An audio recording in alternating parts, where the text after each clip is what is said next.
Hello dear students, welcome back to our channel Gyan Lab. आज के session में हम आपके ह्यूमन हेल्थ एंड डिजीजेस के आगे का पार्ट कंटिन्यू करेंगे। आई होप आपने इसके सारे प्रीवियस सेशंस पहले देख लिए हैं और अच्छे से समझ लिए हैं। और इसके अलावा भी हमने बहुत सारे चैप्टर्स ऑलरेडी फिनिश कर दिए हैं हमारे चैनल पे। Chapter number 1, 2, 3, chapter number 8, chapter number 5, 6। सो मेरी आपसे रिक्वेस्ट है कि जितने भी चैप्टर्स हमने कंप्लीट कर लिए उनको अच्छे से देख लो, क्योंकि एग्जाम्स के लिए ज़्यादा दिन नहीं रह गए हैं, कुछ ही महीने रह गए हैं। तो जितना हो सके उतना रिविजन करते रहो, डायग्राम्स प्रैक्टिस करते रहो, बायोलॉजिकल नेम्स को लिख कर प्रैक्टिस करते रहो और टेक्स्ट बुक को रीड करते रहो, तो आप परफेक्ट हो जाएंगे बायोलॉजी में स्कोर करने के लिए। और इसी तरीके से हम आपके सामने और अलग अलग नए नए वीडियोस लाते रहेंगे, अलग अलग टॉपिक से रिलेटेड, अलग अलग स्ट्रैटेजी से रिलेटेड। सो बने रहो ज्ञान लैब चैनल के साथ आगे फ्यूचर में नए वीडियोस देखने के लिए। और आज स्टार्ट करते हैं हम ह्यूमन हेल्थ एंड डिजीज के आगे का सेशन। सो लास्ट सेशन में हमने पढ़ा एंटीजन के बारे में, structure of antigen and structure of antibody. Antibody का स्ट्रक्चर होता है वाई शेप का, एंटीजन का स्ट्रक्चर कैसा भी हो सकता है। सो एंटीबॉडी का स्ट्रक्चर जो स्पेसिफिक रीजन है एंटीबॉडी में, दैट इज वेरिएबल रीजन, वो एंटीजन के हिसाब से खुद को बदलते रहता है। ठीक है, तो आज हम पढ़ेंगे कुछ ऐसे एंटीजन्स के बारे में जो ब्लड सेल्स के ऊपर प्रेजेंट होती हैं। देखो, आज का टॉपिक है हमारा एंटीजन ऑन ब्लड सेल्स। अब सबसे पहले तो आपको मैं बता दूं कि ब्लड ग्रुप, जो ह्यूमन ब्लड ग्रुप है, वो कौन सा ब्लड ग्रुप हम स्टडी करेंगे, ABO ब्लड ग्रुप सिस्टम। ऐसा इमेजिन करो कि आपका ये रेड ब्लड सेल है, let me draw it with red marker. Yes, ऐसा इमेजिन करो कि आपका ये रेड ब्लड सेल है RBC। इसके ऊपर एक एंटीजन होती है, ओके, एक पर्टिकुलर एंटीजन होती है, इसको हम बाद में नेमिंग देंगे। टोटल आपके ब्लड ग्रुप के ऊपर 2 एंटीजन्स कंपलसरी होते हैं, ओके। और एक जो तीसरा एंटीजन होता है वो डिपेंड करता है कि वो अगर प्रेजेंट होगा तो हमारा ब्लड ग्रुप पॉजिटिव बनेगा, वो अगर एब्सेंट होगा तो हमारा ब्लड ग्रुप नेगेटिव बनेगा। तो ये मैं कौन से एंटीजन्स की बात कर रही हूँ या किस चीज़ के बारे में हम बात कर रहे हैं, तो पहले हम थ्योरी पढ़ते हैं, तब आपको समझ में आएगा कि मैंने ये डायग्राम जो ड्रॉ किया है what does it actually mean. Okay, so antigen on blood cells. There are several known antigens on the surface of human red blood cells. तो पहला ही लाइन हमको क्या बोला गया है कि हमारे बॉडी का जो रेड ब्लड सेल है उसके सरफेस के ऊपर बहुत सारे एंटीजेंस प्रेजेंट होते हैं। और ये वो एंटीजन नहीं है जो आपको हार्म पहुंचाएंगे, ये आपके ब्लड सेल के ऊपर कुछ मार्कर मॉलिक्यूल्स है जिनको हम एंटीजन बोलते हैं, okay. These antigens give rise to different blood groups. एक चीज याद रखो, आपके RBC के ऊपर जो एंटीजन प्रेजेंट होगा आपका ब्लड ग्रुप वही होगा। तो ऐसे हमारे पास 2 एंटीजन्स प्रेजेंट हैं, एक है A एंटीजन, एक है B एंटीजन। अगर आपके रेड ब्लड सेल के ऊपर A एंटीजन है तो आपका ब्लड ग्रुप होगा A। अगर आपके रेड ब्लड सेल के ऊपर B एंटीजन है तो आपका ब्लड ग्रुप होगा B। लेकिन अब आप सोच रहे होंगे कि मैम फिर O ब्लड ग्रुप वालों का क्या होता है और फिर पॉजिटिव और नेगेटिव कैसे पता चलता है। सब्र रखो, मैं सब बताऊंगी। सो पहले हमको इंट्रोडक्शन में क्या बोला है कि हमारा जो ह्यूमन रेड ब्लड सेल है इसके ऊपर बहुत सारे एंटीजन्स प्रेजेंट होते हैं और एंटीजन के ऊपर डिपेंड करता है कि हमारा ब्लड ग्रुप क्या होगा। There are many genetically determined blood group systems. बहुत सारे अलग अलग टाइप के ब्लड ग्रुप सिस्टम्स डिटरमाइन किए हैं। हमको सारे ब्लड ग्रुप सिस्टम नहीं पढ़ने हैं, हमको सिर्फ पढ़ना है ABO ब्लड ग्रुप सिस्टम। तो देखो यहाँ पर नाम के लिए, मतलब जो नाम दिए है वो आप देख लो। सारे ब्लड ग्रुप सिस्टम को आप एक बार गूगल पे सर्च कर लो, आपको अगर समझ में आया तो ठीक, नहीं भी समझ में आया तो आप नाम को फिलहाल के लिए याद रख लो, क्योंकि ब्लड ग्रुपिंग के ऊपर आप जब बहुत आगे पढ़ेंगे 2-3 साल बाद, तब आपको ये डिटेल में आएगा, ठीक है। So there are many genetically determined blood group system, for example ABO blood group system like humans. RH blood group system, ये भी ह्यूमंस के लिए इंपॉर्टेंट है। Duffy, Kidd, Lewis, P, MNS ये हमारे लिए इंपॉर्टेंट नहीं है, लेकिन बॉम्बे ब्लड ग्रुप, ये 3 अलग अलग ब्लड ग्रुप समझना बहुत इंपॉर्टेंट है। ABO ब्लड ग्रुप क्या होता है, RH ब्लड ग्रुप क्या होता है और बॉम्बे ब्लड ग्रुप क्या होता है। तो अब सबसे पहले मैं RBC की बात करती हूँ, मतलब मैं ब्लड सेल के बारे में आपको बता देती हूँ, तब आपको आगे की थियोरी अच्छे से समझ में आएगी। तो हमने क्या बोला कि हमारे RBC के ऊपर बहुत सारे अलग अलग टाइप के एंटीजन्स प्रेजेंट हैं। सबसे पहले आते हैं common antigen, that is antigen A और एंटीजन B। अगर आपके RBC के ऊपर एंटीजन A प्रेजेंट है तो आपका ब्लड ग्रुप हो जाएगा A ब्लड ग्रुप। आपका ब्लड ग्रुप क्या हो जाएगा, A ब्लड ग्रुप। अगर आपके एंटीजन के पास B प्रेजेंट है, मतलब आपके पास अगर B एंटीजन है तो आपका ब्लड ग्रुप हो जाएगा B। सो डिपेंड करता है कौन सा एंटीजन है, हर एक एंटीजन का स्ट्रक्चर अलग होता है, स्ट्रक्चर देख के पता चलता है कि कौन सा एंटीजन प्रेजेंट है। ब्लड ग्रुपिंग टेस्ट कैसे करते हैं वो भी मैं बताऊंगी, बस थोड़ा सा पेशेंस रखो। सो आपके RBC के ऊपर जो एंटीजन प्रेजेंट होगा वो आपका ब्लड ग्रुप होगा। अब नेक्स्ट, हमारा ब्लड ग्रुप पॉजिटिव होगा कि नेगेटिव होगा, वो कैसे पता पता चलता है। सो ब्लड ग्रुप पॉजिटिव है कि नेगेटिव है, उसके लिए जो स्पेशल एंटीजन प्रेजेंट होती है दैट इज RH एंटीजन, या इसका दूसरा नाम है D एंटीजन। RH एंटीजन का ही दूसरा नाम क्या होता है? D antigen. ये RH क्यों बोलते हैं इसको? क्योंकि सबसे फर्स्ट टाइम ये RH एंटीजन जिस एनिमल में देखी गई थी वो एनिमल था रीसस मंकी। ये आपको पता है कि मंकीज़ हमारे एंसेस्टर्स ऐसे हम मानते हैं, तो उनके ब्लड सेल के ऊपर भी AB एंटीजन था, लेकिन उनके पास एक एक्स्ट्रा एंटीजन था RH एंटीजन, और यही एंटीजन ह्यूमंस में भी पाया गया। तो जिन ह्यूमन के ब्लड सेल में RH एंटीजन प्रेजेंट होता है उस ह्यूमन का ब्लड ग्रुप होता है positive. If RH is present तो ब्लड ग्रुप क्या हो जाएगा? पॉजिटिव। तो अगर मेरे ब्लड में, मैं अपने ब्लड ग्रुप की बात करूँ अगर, तो अगर मेरे ब्लड ग्रुप में A एंटीजन है तो मेरा ब्लड ग्रुप हो जाएगा A, और उस A एंटीजन के साथ साथ मेरे ब्लड ग्रुप में और एक एंटीजन प्रेजेंट है दैट इज RH, तो मेरा ब्लड ग्रुप हो जाएगा A पॉजिटिव। क्या हो जाएगा मेरा ब्लड ग्रुप? A positive. तो अब आप सोच रहे होंगे कि ये थर्ड एंटीजन कौन सा है? जो ये थर्ड एंटीजन है, this third antigen is H antigen. ये थर्ड एंटीजन कौन से टाइप का है? H antigen. इस H एंटीजन का डायरेक्ट रोल प्ले नहीं होता है हमारे RBC के स्ट्रक्चर में, इसका डायरेक्ट रोल नहीं है। लेकिन अगर हम बात करें बॉम्बे ब्लड ग्रुप की, किसकी अगर मैं बात करूं? बॉम्बे ब्लड ग्रुप की, तो बॉम्बे ब्लड ग्रुप एक ऐसा ब्लड ग्रुप है जिसके पास ना ही A एंटीजन B एंटीजन होते हैं, ना ही उसके पास RH एंटीजन होता है, और ना ही उसके पास H एंटीजन होता है। मतलब हमारे बॉम्बे ब्लड ग्रुप के पास कोई भी एंटीजन नहीं होता, और ये एंटीजन 10, मतलब ऐसा ब्लड ग्रुप किसी 10 लाख ह्यूमन में एक ह्यूमन का होता है, और वो सबसे रेयरेस्ट ब्लड ग्रुप है। समझ में आ रही है बात? और बॉम्बे ब्लड ग्रुप वाला इंसान जो सबसे पहला डिटेक्ट हुआ था वो मुंबई में पाया गया था, इसीलिए उस ब्लड ग्रुप का नाम रखा गया बॉम्बे ब्लड ग्रुप। देखो ये जो H एंटीजन होती है ना, एक्चुअली इस H एंटीजन से ये दोनों एंटीजन कनेक्टेड होते हैं, इस H एंटीजन से ये दोनों एंटीजन कनेक्टेड होते हैं, ठीक है। लेकिन अगर किसी पर्टिकुलर RBC में H एंटीजन ही नहीं है तो RH एंटीजन भी नहीं रहेंगे और AB एंटीजन भी नहीं रहेगा, मतलब A भी नहीं रहेगा और B भी नहीं रहेगा। समझ में आ रही है बात? तो बॉम्बे ब्लड ग्रुप रेयर क्या है कि उसमें कोई भी एंटीजन प्रेजेंट नहीं होता है। समझ में आ रही है आपको बात? ओके, तो हमने कौन से कॉन्सेप्ट देखे। सबसे पहले तो ब्लड ग्रुप के लिए क्या इंपॉर्टेंट है? कौन सा एंटीजन प्रेजेंट है। अगर A प्रेजेंट है तो A ब्लड ग्रुप, अगर B प्रेजेंट है तो B ब्लड ग्रुप, अगर दोनों एंटीजन प्रेजेंट नहीं है तो O ब्लड ग्रुप, ठीक है। अब बात आती है पॉजिटिव और नेगेटिव की। तो अगर आपके ये एंटीजन छोड़ दो, अब ये वाला एंटीजन छोड़ दो, पॉजिटिव और नेगेटिव के लिए हम कौन सा एंटीजन चेक करते हैं? RH एंटीजन चेक करते हैं। अगर आपके ब्लड में RH एंटीजन प्रेजेंट है तो आपका ब्लड ग्रुप होगा पॉजिटिव। अगर RH एंटीजन एब्सेंट है तो आपका ब्लड ग्रुप हो जाएगा नेगेटिव। तो A antigen plus RH antigen A positive, A antigen plus no RH antigen A negative, B antigen plus RH antigen B positive, B antigen plus no RH antigen B negative. समझ में आई बात? और A और B दोनों भी antigen नहीं है तो O ब्लड ग्रुप हो गया, लेकिन RH एंटीजन है तो O पॉजिटिव।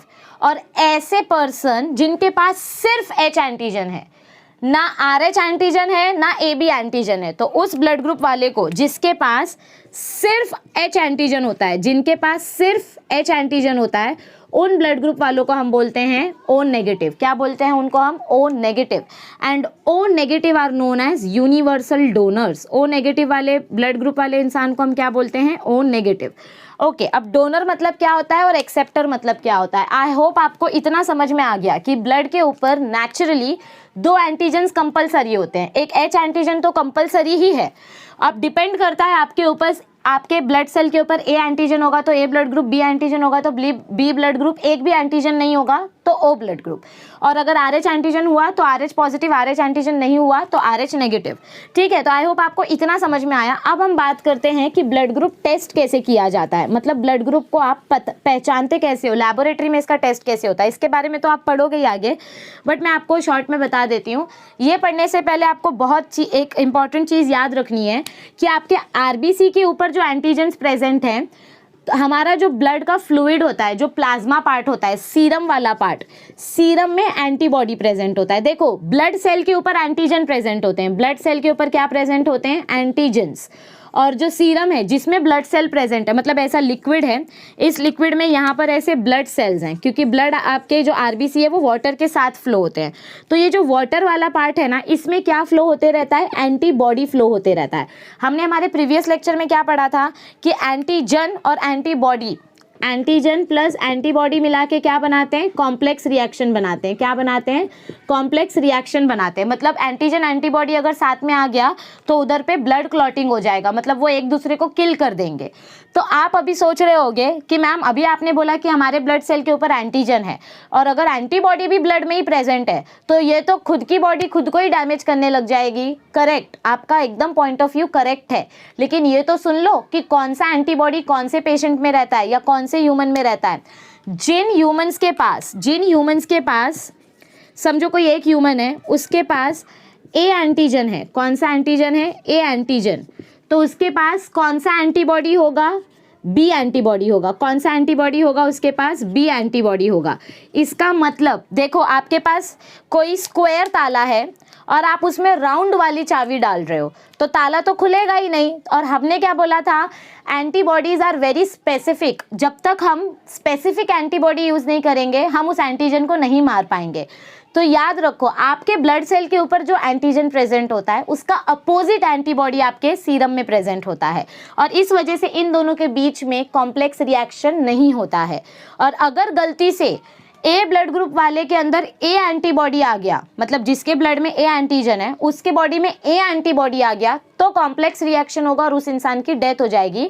और ये होता है ब्लड ट्रांसफ्यूजन के वक्त। इस वजह से जब भी किसी पेशेंट का एक्सीडेंट होता है, बीमार हो जाता है कोई पेशेंट, या फीमेल्स की डिलीवरी के वक्त जब उनको ब्लड की ज़रूरत पड़ती है तो पहले से फैमिली मेम्बर्स अपना ब्लड टेस्ट करवा कर रखते हैं ताकि वो लोग पता करके रख सके कि जो पेशेंट है उसके साथ किसका ब्लड ग्रुप मैच कर रहा है।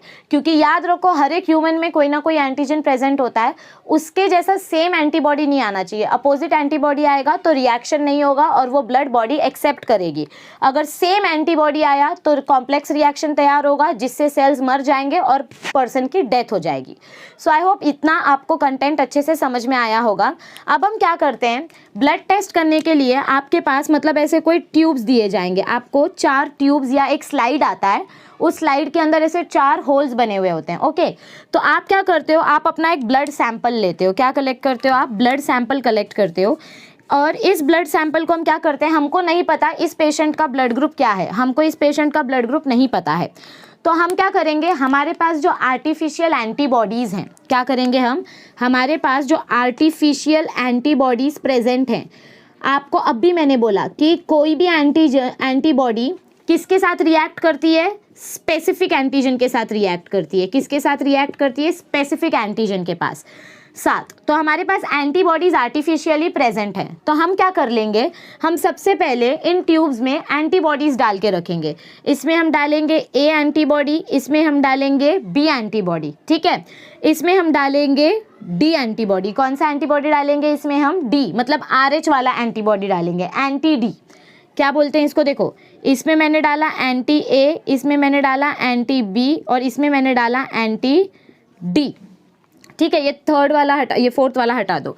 3 ट्यूब्स आपने लिए, तीनों ट्यूब में आपने क्या डाला है, हर एक एंटीजन का अपोजिट वाला एंटीबॉडी डाल के रखा है, क्योंकि हमको पता नहीं है ना कि ये ब्लड ग्रुप कौन सा टाइप है, मतलब इसके ऊपर कौन सा एंटीजन है हमको नहीं पता, वही तो हमको पता करना है।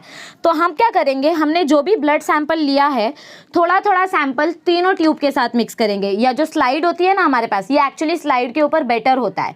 सो हम क्या करेंगे, हम ये ब्लड सैंपल तीनों के अंदर डालेंगे, तीनों ट्यूब्स में हम ये मिक्स करेंगे और फिर हम क्या करेंगे, इसको थोड़ा सा रिएक्ट करने के लिए छोड़ देंगे। तो अब आप रिएक्शन के बाद क्या देखोगे, जो आपका फर्स्ट ट्यूब है जिसमें आपने एंटी ए डाला था, अगर इसमें आपको क्लॉटिंग दिखाई दे रही है, क्लॉटिंग मतलब क्या होता है, ऐसा ट्यूब के अंदर अगर आपको ऐसे सेल्स ऐसे अलग अलग दिखाई दे रहे हैं, जैसे दही, कैसे दही गाढ़ी होती है लेकिन अगर उस दही को हम हिला देंगे तो टफ हैवी वाला पार्ट नीचे चला जाता है और पानी ऊपर आ जाता है। तो वैसे ही अगर आपको फर्स्ट ट्यूब में अगर आपको एंटी ए वाला जो ट्यूब है उसमें अगर क्लॉटिंग दिखाई दिया तो इसका मतलब हम क्या कंक्लूजन निकालेंगे, कॉम्प्लेक्स रिएक्शन होता है। जब एंटीजन और एंटीबॉडी साथ में आते हैं, कॉम्प्लेक्स रिएक्शन होता है, तो हमको यहाँ पर क्या देखने को मिलता है, प्रेसिपिटेशन देखने को मिलता है। मतलब क्या बोल रही हूँ, देखो आपके सर से बाउंसर अगर जा रहा है तो सिंपल सी चीज़ है, याद रखो, अगर आप ऑयल और वाटर को मिक्स करते हो, अच्छे से मिक्स करते हो, तभी भी क्या वो मिक्स होता है? नहीं, ऑयल ऊपर आ जाता है, वाटर नीचे चला जाता है। सेम वैसे ही जब एंटीजन और एंटीबॉडी मिक्स होता है तो हमारा जो एंटीबॉडी है वो एंटीजन को ब्रेक कर देता है, जिसके वजह से सॉलिड वाला पार्ट ऊपर आ जाएगा या नीचे सेटल हो जाएगा और ऊपर सिर्फ लिक्विड वाला पार्ट बचेगा, मतलब हैवी पार्ट नीचे बैठ जाएगा और हल्का वाला पार्ट ऊपर आ जाएगा। तो हमने जो ब्लड सैंपल डाला था उसमें आरबीसी था। क्या था उसमें? आरबीसी था। और आरबीसी के ऊपर कौन सा एंटीजन है वो हमको पता लगाना है। तो हमने इस ब्लड सैंपल को जब फर्स्ट ट्यूब में डाला, एंटी ए वाले ट्यूब में, ठीक है, अगर इस ट्यूब में हमको क्लॉटिंग देखने को मिली, मतलब इसके ऊपर एंटीजन ए था, तो मतलब इस पर्सन का ब्लड ग्रुप क्या हो जाएगा? ए। इस पर्सन का ब्लड ग्रुप क्या हो जाएगा? ए। लेकिन अगर समझो इसमें हमको क्लॉटिंग देखने को नहीं मिला, हमने दूसरा ट्यूब में देखा, हमको अगर दूसरे ट्यूब में क्लॉटिंग देखने को मिली तो इस पर्सन का ब्लड ग्रुप क्या हो जाएगा? बी। लेकिन हमको इसमें भी क्लॉटिंग नहीं मिली, इसमें भी क्लॉटिंग नहीं मिली। क्या बोल रही हूँ मैं? मुझे इसमें भी क्लॉटिंग देखने को नहीं मिली, मुझे इसमें भी क्लॉटिंग देखने को नहीं मिली। तो ऐसे कंडीशन में हमारे पर्सन का ब्लड ग्रुप क्या हो जाएगा? ओ, क्योंकि उसके ब्लड में कोई भी एंटीजन प्रेजेंट ही नहीं है। ना तो इस फर्स्ट ट्यूब में क्लॉटिंग हुआ, ना सेकेंड ट्यूब में क्लॉटिंग हुआ। क्लॉटिंग मतलब क्या? ब्लड सेल को ब्रेक करना। आपके आरबीसी के ऊपर एंटीजन प्रेजेंट है और उस एंटीजन में आप एंटीबॉडी डाल रहे हो, तो एंटीजन और एंटीबॉडी मिलके सेल को डेड कर देते हैं। तो जब सेल डेड हो जाता है तो वो नीचे जम जाता है। तो फर्स्ट ट्यूब में अगर सेल की डेथ होगी, क्लॉटिंग होगी, तो इसका मतलब उसके अंदर ए एंटीजन था, लेकिन वहाँ पर ऐसा कुछ नहीं हुआ। सेकेंड पर्सन के सेकेंड ट्यूब में अगर क्लॉटिंग हो रही है, मतलब सेल अगर नीचे जम जा रहा है, तो मतलब उसका बी ब्लड ग्रुप होगा। लेकिन बी में भी क्लॉटिंग नहीं हुई, तो इसका मतलब पर्सन का ब्लड ग्रुप क्या है? ओ ब्लड ग्रुप है। अब हमको पता लगाना है कि वो पॉजिटिव है कि नेगेटिव, और पॉजिटिव है कि नेगेटिव चेक करने के लिए हम लास्ट ट्यूब चेक करेंगे, एंटी डी वाला। अगर इसमें क्लॉटिंग देखने को मिला तो मतलब पर्सन पॉजिटिव है, और अगर क्लॉटिंग नहीं देखने को मिला तो मतलब पर्सन नेगेटिव है। तो इससे हमको पता चलता है कि पर्सन का ब्लड ग्रुप क्या है। तो अगर मेरा ब्लड ग्रुप ए पॉजिटिव है तो किस में क्लॉटिंग देखने को मिलेगी? फर्स्ट ट्यूब में, क्योंकि फर्स्ट ट्यूब में मैंने क्या डाला था? ए एंटीबॉडी डाला था। तो मेरे एक्स एंटीजन के ऊपर, मतलब मेरे ब्लड सेल के ऊपर अगर ए एंटीजन था तो वो इस एंटीबॉडी के साथ रिएक्ट करके क्लॉटिंग दिखाएगा और इससे पता चल जाएगा कि मेरा ब्लड ग्रुप ए है। और अगर ए पॉजिटिव है तो ये इस ट्यूब में भी क्लॉटिंग देखने को मिलेगी, तो उससे पता चलेगा मेरा ब्लड ग्रुप ए पॉजिटिव है। अगर इस ट्यूब में क्लॉटिंग नहीं हुई तो इसका मतलब मेरा ब्लड ग्रुप ए नेगेटिव है। तो इस तरीके से ब्लड टेस्ट आप पता कर सकते हो। ये मैंने बहुत ही सिंपल तरीके में बताने की कोशिश की है। अभी भी अगर आपको कन्फ्यूजन है तो यूट्यूब पे बहुत सारे एनिमेटेड वीडियोस होते हैं, उन एनिमेटेड वीडियोस को देखो, आपको अच्छे से समझ में आ जाएगा। ये पार्ट आपके एग्जाम पॉइंट ऑफ व्यू से इंपॉर्टेंट नहीं है, मैंने बस क्यूरियोसिटी के लिए, बहुत सारे बच्चों को होता है, इंटरेस्ट होता है कि कैसे पता करते हैं, तो उनके लिए मैंने ये बताया है। अब आ जाते हैं अपने थ्योरी में। आपको इतना समझ में आया है कि आरबीसी के ऊपर एंटीजन्स होते हैं, कौन से एंटीजन्स होते हैं। तो अब पढ़ते हैं ABO ब्लड ग्रुप्स के बारे में। किसके बारे में पढ़ेंगे? ABO ब्लड ग्रुप, ठीक है। All right, so now let us understand about ABO blood group introduction quickly. So क्या बताया गया है हमको यहाँ पर? The A, B and O blood groups were discovered by Karl Landsteiner in 1900. Underline the name of the scientist and remember it. Later on, the blood group AB was discovered by Landsteiner's student De Castillo and Sterling. ABO blood group को पहले discover किया Karl Landsteiner ने, और फिर इसी experiment के ऊपर Karl Landsteiner के स्टूडेंट्स ने काम किया, डे कास्टेलो एंड स्टर्ली ने, और उन्होंने इसमें फर्दर डिस्कवरीज की।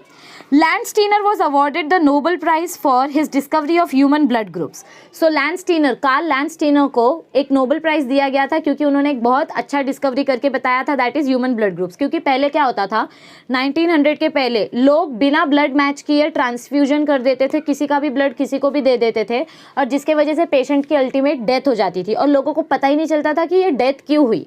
तो बिना ब्लड ग्रुप मैच किए अगर आप ब्लड दोगे तो अगर same antigen same antibody mix हो गया तो कॉम्प्लेक्स रिएक्शन तैयार होगा और पर्सन की डेथ हो जाएगी। समझ में आई बात? Okay. He found 2 antigens or agglutinogens on the surface of human red blood cells and named them as antigen A and antigen B. Karl Landsteiner ने जब अलग अलग ह्यूमंस के ब्लड्स की स्टडी की, ब्लड सेल्स की स्टडी की, तो उन्होंने क्या देखा कि कुछ सेल्स के ऊपर ए एंटीजन है, कुछ सेल्स के ऊपर बी एंटीजन है। दोनों का स्ट्रक्चर अलग है, दोनों के कैरेक्टरिस्टिक्स अलग थे, इसीलिए उन्होंने एक एंटीजन का नाम दिया ए और दूसरे एंटीजन का नाम दिया B. He also noticed the corresponding antibodies और agglutinins in the serum called A and B. मतलब मैंने आपको जो बताया ना, अगर आपके आरबीसी के ऊपर ए एंटीजन है तो आपके सीरम में बी एंटीबॉडी होगा, अगर आपके आरबीसी के ऊपर बी एंटीजन है तो आपके सीरम में कौन सा एंटीबॉडी होगा, ए एंटीबॉडी होगा। अपोजिट, जो एंटीजन प्रेजेंट है उसका अपोजिट वाला एंटीबॉडी। सेम एंटीजन और सेम एंटीबॉडी प्रेजेंट होंगे तो क्या होगा, क्लॉटिंग हो जाएगा, कॉम्प्लेक्स रिएक्शन हो जाएगा, पर्सन की डेथ हो जाएगी। ठीक है, ओके। आपके टेक्स्ट बुक में देखो एक बहुत सिंप्लीफाइड टेबल दिया गया है। इस टेबल को अच्छे से देखो, यहाँ पर थोड़ा छोटा दिखाई दे रहा है पर आपकी टेक्स्ट बुक में देखो अच्छे से आपको दिखाई देगा। आपको 4 अलग अलग ब्लड ग्रुप बताए गए हैं, ए बी एंड ओ। तो सबसे पहले ए ब्लड ग्रुप देखो। ए ब्लड ग्रुप का जो जीनोटाइप है, मतलब ए ब्लड ग्रुप के ऊपर कौन से एंटीजन प्रेजेंट हैं, अगर देखो हर एक पर्टिकुलर एंटीजन के लिए 2 अलील्स प्रेजेंट होती है, मतलब एक जीन के 2 अलील्स होते हैं। सो अगर दोनों अलील ए वाले हैं तो इसका मतलब पर्सन का ब्लड ग्रुप ए डोमिनेंट है। अगर एक अलील ए है और एक अलील में कोई भी एंटीजन प्रेजेंट नहीं है तो यहाँ पर आपका जो पर्सन है उसका जीनोटाइप हो जाएगा हेट्रोजाइगस। ठीक है, सो वो सब जाने दो, इतना याद रखो ए ब्लड ग्रुप वाले पर्सन के ऊपर ए एंटीजन होता है। So antigen on the surface of RBC is A. और उसके सीरम में कौन सा एंटीबॉडी होगा, फिर मैंने क्या बोला, जो एंटीजन प्रेजेंट है उसका अपोजिट एंटीबॉडी। सो सीरम में कौन सा एंटीबॉडी होगा, B antibody. And it can donate blood to, और ये पर्सन किसको ब्लड डोनेट कर सकता है, ये पर्सन डोनेट कर सकता है ब्लड ए ब्लड ग्रुप वाले को और ए बी ब्लड ग्रुप वाले को। ए बी ब्लड ग्रुप वाले के पास एक भी एंटीबॉडी नहीं होती है। आगे आप नीचे टेबल में देखो, 3rd कॉलम जो आपको दिया गया है, जिसका ब्लड ग्रुप ए बी होता है, जिनके पास ए बी दोनों एंटीजन होती है उनके पास एक भी एंटीबॉडी नहीं होती है। तो उस पर्सन को ए ब्लड ग्रुप वाला भी ब्लड डोनेट कर सकता है, बी ब्लड ग्रुप वाला भी ब्लड डोनेट कर सकता है। So A B is the universal donor. A B blood group वाले लोग किसी से भी ब्लड ले सकते हैं, लेकिन वो सिर्फ ए बी ब्लड ग्रुप वाले को ही ब्लड दे सकते हैं। मतलब ए बी वाले यूनिवर्सल डोनर है, उनको किसी का भी ब्लड चलेगा क्योंकि उनके पास एक भी एंटीबॉडी नहीं है, तो उनका एंटीजन किसी के साथ रिएक्ट ही नहीं करेगा। समझ में आ रही है बात? Okay, so A blood group can donate blood to A and A B. It can receive blood from A O. क्या बोला गया है, it can receive blood from which blood group, जो आपके ए ब्लड ग्रुप वाले होते हैं वो किससे ब्लड रिसीव कर सकते हैं, it can receive blood from A and O. A blood group वाले ओ ब्लड ग्रुप वालों से ब्लड ले सकते हैं क्योंकि ओ वाले के पास भी कोई एंटीजन नहीं होता है। ठीक है, okay. Now let's talk about B blood group. तो बी ब्लड ग्रुप का जीनोटाइप आई बी, मतलब दोनों अलील बी होंगे या एक अलील बी होगा और एक अलील ओ वाला होगा, मतलब नल होगा, कुछ नहीं होगा उधर पे। तो बी ब्लड ग्रुप वाले लोगों के सरफेस पे कौन सा एंटीजन होता है, बी एंटीजन होता है, और उनके सीरम में कौन सा एंटीबॉडी होता है, ए एंटीबॉडी होता है, अपोजिट एंटीबॉडी। ठीक है, और ये लोग किसको ब्लड डोनेट कर सकते हैं, they can donate blood to B blood group people and also A B blood group people. ये लोग किसको ब्लड डोनेट कर सकते हैं, बी वाले ब्लड ग्रुप को डोनेट कर सकते हैं और ए बी वाले ब्लड ग्रुप को डोनेट कर सकते हैं। ठीक है, and they can accept blood from B and O. ठीक है, okay. Now next comes A B. ये बहुत रेयर ब्लड ग्रुप है। ए बी ब्लड ग्रुप जो होता है ये बहुत रेयर होता है, बहुत कम लोगों का ये ग्रुप होता है। So they are known as universal acceptor. CET में क्वेश्चन आता है यूनिवर्सल एक्सेप्टर कौन है और यूनिवर्सल डोनर कौन है। सो ए बी के ऊपर दोनों टाइप के एंटीजन्स होंगे, एक ए एंटीजन होगा, एक बी एंटीजन होगा, तो इनका एक ही टाइप का जीनोटाइप होता है और इनके पास एक भी एंटीबॉडी नहीं होता है। क्या बोला मैंने, इनके पास एक भी एंटीबॉडी नहीं होता है। So they can donate blood to only A B वाले ब्लड ग्रुप वाले पेशेंट्स सिर्फ ए बी वाले ब्लड ग्रुप के लोगों को ही डोनेट कर सकते हैं। But they can receive blood from all the blood groups. ये किसी से भी ब्लड ग्रुप रिसीव कर सकते हैं। अब आप सोच रहे होंगे कि ma'am A B blood group वाले जो हैं इनके पास ए एंटीजन है और बी एंटीजन है and they have no antibody, लेकिन अगर इसको ए ब्लड ग्रुप वाला पर्सन डोनेट कर रहा है, कौन डोनेट कर रहा है, इस पर्सन को कोई ए ब्लड ग्रुप वाला ब्लड डोनेट कर रहा है, तो इस पर्सन के ये जो डोनर है, मैं जिस पर्सन की बात कर रही हूँ, this is donor and this is acceptor person. तो ये जो डोनर पर्सन है इसके सरफेस पे ए एंटीजन है और इसके सीरम में बी एंटीबॉडी है। तो आप सोच रहे होंगे कि ये बी एंटीबॉडी अगर इस बी एंटीजन के साथ रिएक्ट कर गया तो तो ऐसा नहीं होता है। क्या होता है कि अगर आपको कॉम्प्लेक्स रिएक्शन क्रिएट करना है तो आपको दोनों एंटीबॉडीज़ की ज़रूरत पड़ेगी, मतलब आपको ए एंटीबॉडी की भी ज़रूरत पड़ेगी, बी एंटीबॉडी की भी ज़रूरत पड़ेगी। लेकिन आप दोनों ब्लड एक साथ तो नहीं डाल रहे हो ना। ऐसा तो नहीं है कि किसी ए बी वाले पर्सन को एक ब्लड ग्रुप वाला भी ब्लड दे रहा है और बी ब्लड ग्रुप वाला भी ब्लड दे रहा है, एक टाइम पे एक ही का ब्लड लेते हैं, तो सिर्फ एक एंटीबॉडी से कुछ नहीं होगा, क्योंकि इस एक एंटीबॉडी से लड़ने के लिए दो दो एंटीजन प्रेजेंट है, तो इस एक एंटीबॉडी का कुछ असर नहीं होता है। इसीलिए हम आराम से ए ब्लड ग्रुप वाले पर्सन का blood A B blood group वाले पर्सन को डोनेट कर सकते हैं। ठीक है, जिनको ये टॉपिक समझा है ठीक है, नहीं तो बाकी के लोग सिर्फ इतना याद रखो, A B blood group is known as universal acceptor and A B O blood group is known as universal donor. Let's move ahead. अब देखो आपको थियोरी में क्या बताया, और ओ वाला देख लो, सॉरी टेबल में ओ वाला जो बताया मैं ये मिटा देती हूँ। ओके, तो जो लास्ट कॉलम है ओ ब्लड ग्रुप का, उनके पास एक भी एंटीजन नहीं होता है, इसीलिए उनका जीनोटाइप I0 लिख सकते हो या स्मॉल आई से आप बता सकते हो। So they have no antigen, इसीलिए नील लिखा है। They have both the antibodies, O blood group वालों के पास दोनों एंटीबॉडीज होता है। And they can donate blood to A B and O, ये सबको ब्लड डोनेट कर सकते हैं because they have no antigen. Okay, because they have no antigen, so they can donate blood to any blood type. Okay, all right, and they can receive blood from only O blood group individuals. O blood group वाले लोग सिर्फ किससे blood receive कर सकते हैं, only from O individuals. देखो ये सब ना बहुत ज़्यादा क्या बोलते हैं, कॉम्प्लिकेटेड है, इतना आसान नहीं होता है ब्लड ट्रांसफ्यूजन। कभी कभी तो सेम ब्लड ग्रुप वाले लोगों का भी ब्लड मैच नहीं होता है, उसको हम बोलते हैं कंपैटिबिलिटी इशू। क्या बोलते हैं उसको हम, compatibility issue.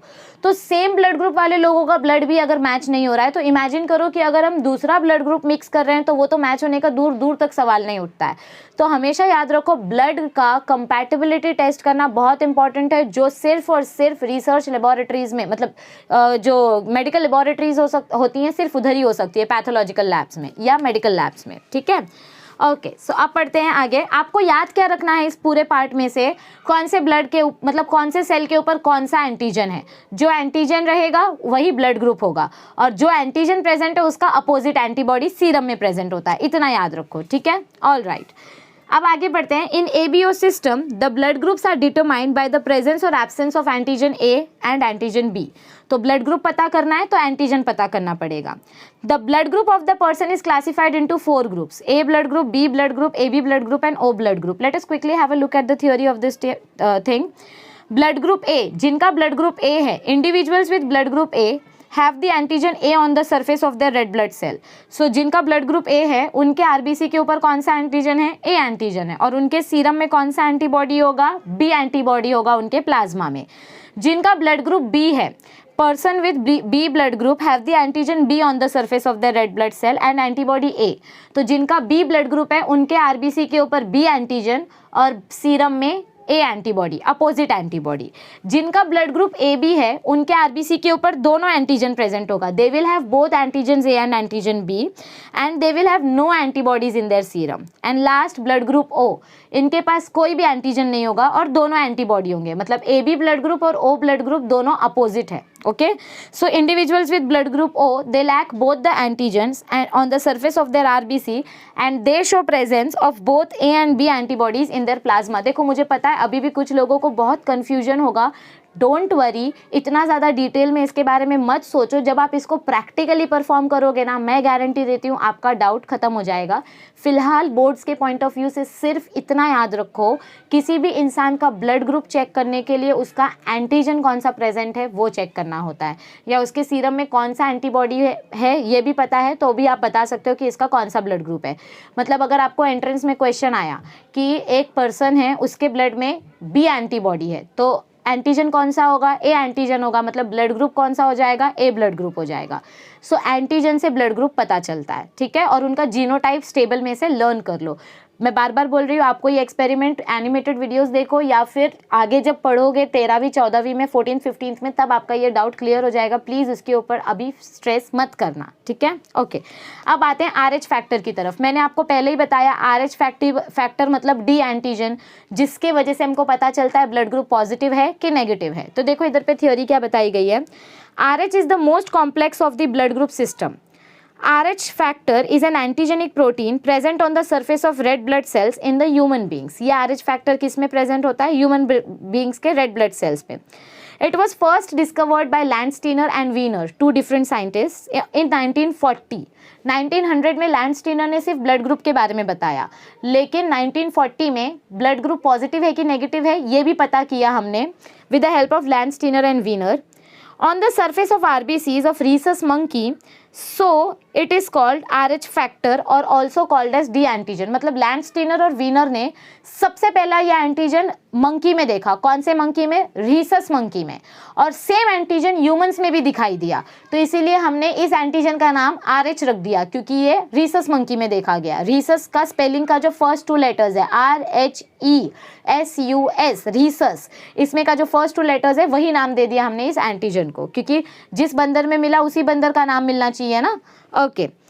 Person having RH factor D antigen are called RH positive. जिनके रेड ब्लड सेल में RH एंटीजन प्रेजेंट होगा उसका ब्लड ग्रुप होगा पॉजिटिव. जिनके रेड ब्लड सेल में RH एंटीजन प्रेजेंट नहीं होगा उसका ब्लड ग्रुप होगा RH negative. Simple. Okay.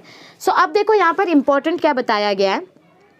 RH antigen induces a strong immunogenic response when introduced into RH negative individual. मतलब समझो कोई RH नेगेटिव मदर है, RH नेगेटिव मदर है, और इसका जो फीटस है, इसका जो जाइगोट है जो इसके वुम्ब में पल रहा है, यहाँ पर ये RH पॉजिटिव है. ये जो फीटस है ये RH पॉजिटिव है. तो जब मदर प्रेग्नेंट होती है किसी RH पॉजिटिव बच्चे से, मदर का ब्लड ग्रुप RH नेगेटिव है और बच्चे का ब्लड ग्रुप RH पॉजिटिव है. मतलब ब्लड ग्रुप कुछ भी होने दो, A B कोई भी ब्लड ग्रुप होने दो, लेकिन अगर मदर RH नेगेटिव है, मतलब मदर के पास RH एंटीजन नहीं है पर बच्चे के पास है, फादर से मिला है बच्चे को ये RH एंटीजन, तो ऐसे टाइम पे ना बच्चे का अबॉर्शन होने के चांसेस बढ़ जाते हैं. क्या हो जाता है यहाँ पे? बच्चा पेट में ही मर जाता है या पैदा होते ही मर जाता है. समझ में आ रही है बात? जिसको हम बोलते हैं न्यू बॉर्न डिजीज. मतलब ये बच्चा अगर पैदा हो भी गया तो इसके RBCs टोटली इनकम्प्लीट होंगे. हाफ RBCs प्रेजेंट होंगे इसके ब्लड में, हाफ सेल्स प्रेजेंट होंगे, जिसकी वजह से इसको अनेमिया हो जाएगा, ब्लड की कमी हो जाएगी, जिसकी वजह से हीमोग्लोबिन की कमी हो जाएगी, जिसकी वजह से इस बच्चे को ऑक्सीजन पहुंचेगा ही नहीं टिश्यू तक और बच्चे की डेथ हो जाएगी. तो RH नेगेटिव और RH पॉजिटिव इंडिविजुअल का ब्लड सेम जगह पे नहीं रह सकता, और इस डिजीज को हम बोलते हैं HDN, haemolytic disease of newborn. ठीक है. और इसीलिए पेशेंट्स में भी, मदर और बच्चा तो छोड़ो, मैं अगर A पॉजिटिव हूँ और मैं मेरे बॉडी में किसी A नेगेटिव पर्सन का ब्लड डाल दिया तो भी मेरी डेथ हो जाएगी, क्योंकि मैं पॉजिटिव हूँ और जो ब्लड मेरी बॉडी में आया वो नेगेटिव है. Okay. So RH antigen induces a strong immunogenic response. ये एंटीजन बहुत स्ट्रॉन्ग रिस्पॉन्स बनाता है, बहुत स्ट्रॉन्ग, तुरंत इम्यून सेल्स को एक्टिवेट कर देता है. बाहर से जैसे ही, मतलब मेरी बॉडी में पॉजिटिव एंटीजन प्रेजेंट है और बाहर से नेगेटिव सेल आ रहा है तो उसके वजह से बहुत प्रॉब्लम हो जाएगी. Okay. RH antigen induces a strong, और ये स्पेशली समझो मैं पॉजिटिव हूँ और मेरी बॉडी में नेगेटिव ब्लड ग्रुप आ रहा है तो इतना ज़्यादा कुछ असर नहीं पड़ेगा, लेकिन किसी नेगेटिव इंडिविजुअल के अंदर जिसका ब्लड ग्रुप नेगेटिव है, A नेगेटिव है, लेकिन उसकी बॉडी में अगर पॉजिटिव ब्लड ग्रुप आ रहा है तो उसकी बॉडी में एक एक्स्ट्रा एंटीजन इंट्रोड्यूस हो रहा है, तो उसके बॉडी के इम्यून सेल्स, मतलब जिसकी बॉडी में पॉजिटिव ब्लड ग्रुप जा रहा है, जैसे मदर RH नेगेटिव है और इसकी बॉडी में पॉजिटिव ब्लड ग्रुप मिक्स हो रहा है, तो मदर के इम्यून सेल्स एक्टिवेट हो जाते हैं कि अरे ये कौन सा नया एंटीजन मेरी बॉडी में आ गया, चलो इसको मारते हैं. तो मदर का जो इम्यून सेल्स है वो एक्टिवेट होके बच्चे को मारने के लिए स्टार्ट कर देता है. Okay. RH blood group is an important factor in blood transfusion. So blood transfusion करते वक्त हमेशा याद रखना है कि उनका RH जो फैक्टर है वो भी मैच करे. And it is involve in haemolytic disease of newborn, HDN, जो मैंने यहाँ पर बताया. हीमोलिटिक मतलब RBC ब्रेक डाउन करना, और ये जब बच्चे में होता है तो उसको हम बोलते हैं न्यू बॉर्न डिजीज. ओके. मतलब पैदाइशी बच्चे में ये डिजीज देखा जा रहा है. And it is also called as erythroblastosis fetalis. इसका एक ना एक क्वेश्चन एंट्रेंस एग्जाम में या 12th में डेफिनेटली पूछा जाता है. What is erythroblastosis fetalis? Erythroblastosis मतलब डिस्ट्रक्शन ऑफ एरिथ्रोसाइट्स. एरिथ्रोसाइट्स मतलब RBCs. सो जब आपके RBCs डिस्ट्रॉय हो जाते हैं, फीटस के RBC जब डिस्ट्रॉय हो जाते हैं तो उस डिजीज को हम बोलते हैं एरिथ्रोब्लास्टोसिस फीटालिस. फीटस के एरिथ्रोसाइट्स को ब्लास्ट कर दिया. किसने ब्लास्ट किया? मदर के इम्यून सेल्स ने। क्यों? क्योंकि मदर का ब्लड ग्रुप था नेगेटिव, बच्चे का ब्लड ग्रुप था पॉजिटिव। तो इस पॉजिटिव ब्लड ग्रुप को मदर के सेल्स ने क्या समझा कि ये कोई दूसरा एंटीजन है, और जैसे हमारी बॉडी में एंटीजन आता है, कोई अननोन एंटीजन, तो हमारे इम्यून सेल्स एक्टिवेट हो जाते हैं और उस एंटीजन को किल करने लग जाते हैं। सो सी, ये कब होता है? एरिथ्रोब्लास्टोसिस फीटालिस कब होता है? When RH negative mother conceives, मतलब gets pregnant with RH positive foetus. तो जब RH नेगेटिव मदर की बॉडी में RH पॉजिटिव फीटस प्रेग्नेंट हो जाता है या इम्प्लांट हो जाता है, तो उस टाइम पे ये डिजीज हमको देखने को मिलती है। देखो इस पैराग्राफ में क्या बताया है। The RH positive RBCs from the fetus may enter the mother's circulatory system during childbirth, causing her to produce anti-RH antibodies. क्या होगा पता है? जब ये फीटस, जब इसका बर्थ होगा, तो ये जो बाहर का एमनियोटिक मेम्ब्रेन है, ये जो बाहर मदर के वुम्ब में जो एक लेयर बनी है, एमनियोटिक लेयर, ये बहुत टफ होती है। मतलब अगर मदर फर्स्ट टाइम प्रेग्नेंट हो रही है, पहला बच्चा जो होता है, वो पहला बच्चा जब पैदा होता है, तो ये लेयर मदर की बहुत थिक होती है। कैसे होती है? ये लेयर बहुत ही ज़्यादा थिक होती है। तो जब बच्चा पैदा होता है तो ये लेयर बर्स्ट हो जाती है और इधर से बच्चा निकलता है। तो जब बच्चा बाहर आता है ना, तब उसके ब्लड सेल्स मदर के ब्लड सेल्स के साथ मिक्स हो जाते हैं और मदर का इम्यून सिस्टम एक्टिवेट हो जाता है, और वो क्या बनाना स्टार्ट कर देता है? मदर का इम्यून सेल्स एंटीबॉडी बनाना स्टार्ट कर देता है। कौन सी एंटीबॉडी बनाना स्टार्ट कर देता है? एंटी-RH। मतलब फीटस के पास RH एंटीजन है, तो इस एंटीजन को मारने के लिए एंटी-RH एंटीबॉडी। तो जब तक बच्चा पैदा हो रहा है, इसके ब्लड्स जब तक मदर के ब्लड सेल के साथ मिक्स होंगे और एंटी-RH एंटीबॉडी बनाएंगे, तब तक थोड़ा टाइम लग जाता है। इसीलिए बच्चा तुरंत नहीं मरता है, मतलब बच्चा बाहर आ जाता है बॉडी के, ठीक है, बच्चा बाहर आ जाता है बॉडी के और वो हेल्दी रहता है। तो फर्स्ट बच्चे को एरिथ्रोब्लास्टोसिस फेटालिस नहीं होता है, क्योंकि उसका ये जो मेम्ब्रेन है ये टफ है। मदर ने एंटीबॉडी बनाने तक बच्चा डिलीवर भी हो गया, बच्चा पैदा हो गया, और मदर अभी तक एंटीबॉडी बना ही रही है, अभी तक उसके एंटीबॉडी ने अटैक करना चालू नहीं किया और तब तक बच्चा पैदा हो गया।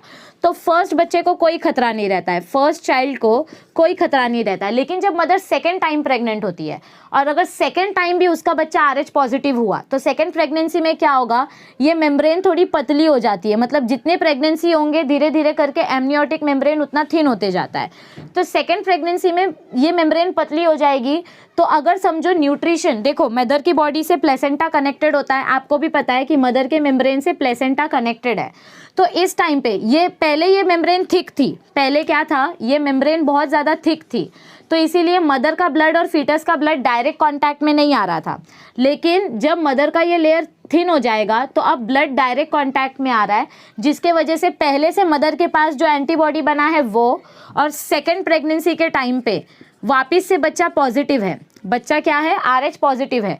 तो सेकेंड प्रेगनेंसी के टाइम पे एक्स्ट्रा एंटी-RH एंटीबॉडीज बनेंगे। क्या बनेंगे? पहले से जो एंटी-RH एंटीबॉडीज बने थे वो, क्योंकि फर्स्ट चाइल्ड भी RH पॉजिटिव था, तो इसके वजह से जो एंटीबॉडी बने थे वो भी प्रेजेंट हैं, और सेकेंड प्रेगनेंसी में जो एंटीबॉडीज बने हैं वो भी बनने लगेंगे, और ये बच्चा पैदा होने से पहले ही पेट में मर जाएगा, क्योंकि एंटीबॉडीज की मात्रा ज़्यादा हो जाएगी और वो मिलके सारे फीटस के ऊपर अटैक कर देंगे। तो या तो बच्चा पेट में ही मर जाएगा, या तो फिर बच्चा पैदा होने के बाद अनीमिया होने की वजह से मर जाएगा, मतलब उसके RBCs इम्प्रॉपरली डेवलप्ड होंगे। तो ऐसा ना हो, इसीलिए हम क्या करते हैं? हम मदर की बॉडी में खुद, मतलब डॉक्टर क्या करते हैं, जो गायनेकोलॉजिस्ट होते हैं, वो क्या करते हैं? वो खुद जानबूझ के बाहर से एंटी-RH एंटीबॉडी डालते हैं। क्या करते हैं? वो एंटी-RH एंटीबॉडी इंट्रोड्यूस करते हैं। मतलब मदर खुद जो बना रही है ना, वैसा ही एंटीबॉडी हम बाहर से मदर को इंट्रोड्यूस करते हैं। तो इससे क्या होगा कि ये एंटी-RH एंटीबॉडी मदर के एंटीबॉडी को रोकेगी। हमने जो बाहर से एंटीबॉडी डाली है, वो एंटीबॉडी मदर के एंटीबॉडी को रोकेगी, ताकि वो सेकेंड चाइल्ड के ऊपर अटैक ना करे और सेकेंड चाइल्ड भी सेफली पैदा हो जाए। सो अगर आपको HDN रोकना है, अगर आपको बच्चा मरने से रोकना है, ये डिजीज़ ना हो, तो सबसे पहले तो मदर और फादर का ब्लड ग्रुप चेक करो। मतलब प्रेग्नेंट होने से पहले मदर को अपना ब्लड ग्रुप और फादर को अपना ब्लड ग्रुप चेक करना चाहिए। अगर दोनों का ब्लड ग्रुप पॉजिटिव और नेगेटिव है, तो उनको पहले से ही अपने डॉक्टर्स को बताना चाहिए, ताकि डॉक्टर उनको पहले ही एंटी-RH एंटीबॉडी दे दे, ताकि बच्चा बीमार ना हो। और अगर दोनों का ब्लड ग्रुप पॉजिटिव है, तब ये प्रॉब्लम नहीं होगी। समझ में आई बात? सो यूजुअली प्रॉब्लम कब होती है? सेकंड चाइल्ड से। फर्स्ट चाइल्ड सेफ रहता है, लेकिन सेकंड चाइल्ड से ये प्रॉब्लम होना स्टार्ट होती है। तो इस प्रॉब्लम का सोल्यूशन क्या है कि आप पहले से मदर को एंटी-डी एंटीबॉडी दे दो, ताकि ये एंटीबॉडी मदर के एंटीबॉडी को रोके। और ये मतलब बहुत जेनेटिक रिस्पॉन्स होता है। सो ये एंटीबॉडी इस एंटीबॉडी को रोकेगी, तो ये एंटीबॉडी यहीं रुक जाएगा और तब तक बच्चा डिलीवर हो जाएगा। Okay, all right. So the Rh positive RBCs from the fetus may enter the mother's circulatory system during the childbirth. जब पहला बच्चा पैदा होगा उस टाइम पे इसका ब्लड सेल्स मदर के ब्लड सेल्स के साथ मिक्स होगा, and that will cause her to produce anti RH antibodies. इसकी वजह से मदर क्या बनाएगी? एंटी-RH एंटीबॉडीज बनाएगी। लेकिन जब तक ये एंटीबॉडीज फीटस के पास अटैक करने आएंगे तब तक ये बच्चा बाहर आ जाएगा। तो पहला बच्चा तो बच जाता है, वो बच के बाहर निकल जाता है, लेकिन दूसरा बच्चा फंस जाता है जब सेकेंड टाइम प्रेगनेंसी होती है। So as a result subsequent Rh positive fetuses will be exposed to anti-Rh antibodies produced by mother which result in HDN। तो इसके वजह से क्या होगा? subsequent fetus मतलब जो सेकेंड फीटस होगा या जो थर्ड फीटस होगा, इनके ऊपर पहले से एंटी-RH एंटीबॉडी का अटैक होगा, क्योंकि फर्स्ट फीटस के वजह से ये एंटीबॉडी बनी। अब सेकेंड फीटस के ऊपर डायरेक्ट ये एंटीबॉडी अटैक करेगी, क्योंकि पहले से वो एंटीबॉडी रेडी है। लेकिन अगर हमको उस सेकेंड फीटस को भी बचाना है तो हम क्या करेंगे? In order to prevent the second foetus, in order to prevent the HDN, RH negative mother is injected with anti RH antibody during all pregnancies carrying RH positive foetuses. तो हम क्या करेंगे? जब मतलब फर्स्ट प्रेगनेंसी के बाद औरत जितने भी बार प्रेग्नेंट होगी, मदर जितने भी बार प्रेग्नेंट होगी, उतनी बार हम उनको एंटी-RH एंटीबॉडी प्रोवाइड करेंगे। तो ये एंटी-RH एंटीबॉडी इस एंटीबॉडी के साथ बाइंड हो जाएगी, मतलब ये दोनों एंटीबॉडी के बीच में रिएक्शन होगा, तो इसमें बच्चे का कुछ इन्वॉल्वमेंट नहीं होगा और बच्चा सेफ रहेगा। सो ये आर्टिफिशियल एंटी-RH एंटीबॉडी डालना बहुत इंपॉर्टेंट है अगर मदर का ब्लड ग्रुप और बच्चे का ब्लड ग्रुप अलग अलग है। तो आई होप आपको ये अच्छे से समझ में आया होगा। एरिथ्रोब्लास्टोसिस फीटालिस के बारे में हमने काफ़ी डिटेल में पढ़ा, ब्लड ग्रुप्स के बारे में हमने काफ़ी डिटेल में पढ़ा। I hope you will find this lecture very interesting and you will try to understand it in future also in a better way. So if you liked the video, please click on the like button. Make sure to comment your experience after watching this video in the comment section, and please it's my request to share this channel with as many friends as follows and as possible, क्योंकि इस week में मैं आपके लिए molecular basis of inheritance का chapter start करने वाली हूँ। सो जितना हो सके उतना अपने फ्रेंड्स के साथ इस चैनल को शेयर कर दो। सबसे इंपॉर्टेंट चैप्टर हम स्टार्ट करने वाले हैं इसी वीक में, कभी भी मैं वो चैप्टर अपलोड कर सकती हूँ। मेरा काम चालू हो गया है लेक्चर प्रिपरेशन का। Once I am ready I will record it and I will upload it. So stay tuned, एकदम बने रहो चैनल के साथ, जितना हो सके फ्रेंड्स के साथ शेयर कर दो, पढ़ते रहो और हमें सपोर्ट करते रहो। Thank you, see you soon and take care, bye bye.